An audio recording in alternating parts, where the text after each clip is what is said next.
Hosea Williams was born on 1926 in Attapulgis, Georgia, to blind parents, only to be raised by his grandparents after the death of his mother.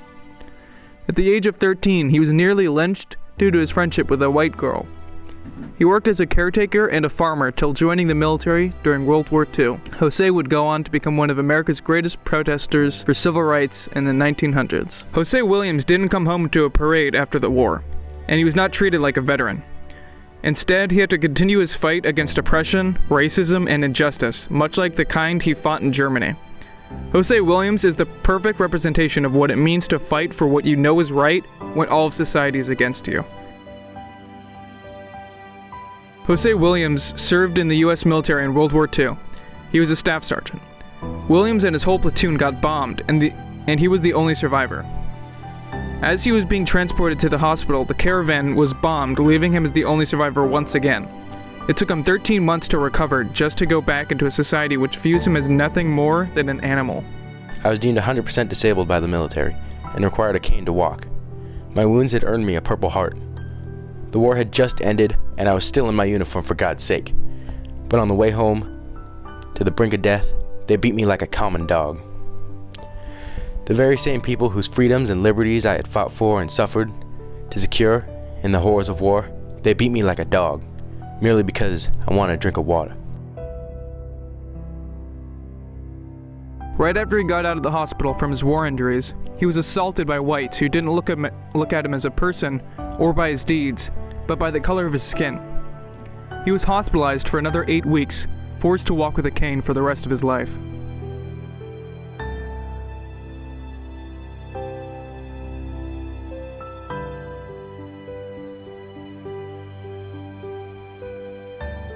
In 1963, Williams became one of Martin Luther King Jr.'s most trusted lieutenants in the Southern Christian Leadership Conference, earning a reputation as a battering ram for the movement. He helped carry out voter registration initiatives during the 1964 Freedom Summer. Williams and fellow activist John Lewis withstood beatings by police at the Edmund Pettus Bridge as they attempted to lead the Selma to Montgomery March.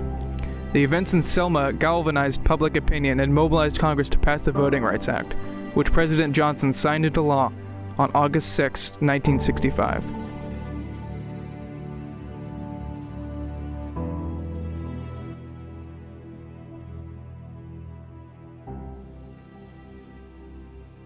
This is a copy of his first newspaper. He just put out his own newspaper. He was trying to speak to the nation about poor people. We got one copy out. We've been trying to get a newspaper out for 3 years. We just, got enough equipment. These are his belongings, shaving powder.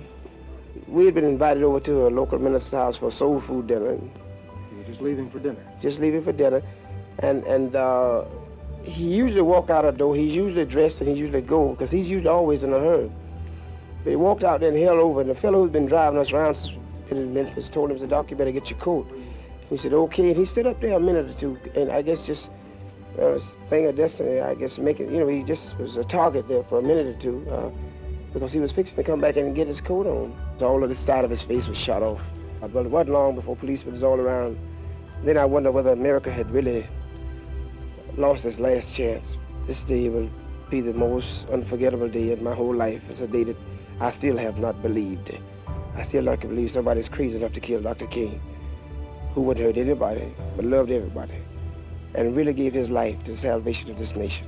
After MLK's assassination in 1968, Hosea would become the SCLC's executive director throughout the 1970s, and would win the 1974 election to join the Georgia State Assembly. Most notable protest was his participation in the Selma March to Montgomery in 1965 and his march in Forsyth County in 1987, where Williams confronted the Ku Klux Klan as he led a march of 20,000 people to protest racism in segregated Forsyth County, Georgia.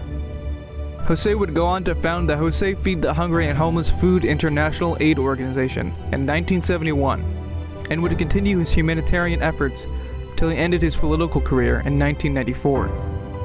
In 1996, he would march on to the Georgia State Capitol in protest of the Georgia State flag's Confederate markings. Although he would fall short in his endeavors, his impact would be heard 7 years later in 2003, when the change was made to the current design.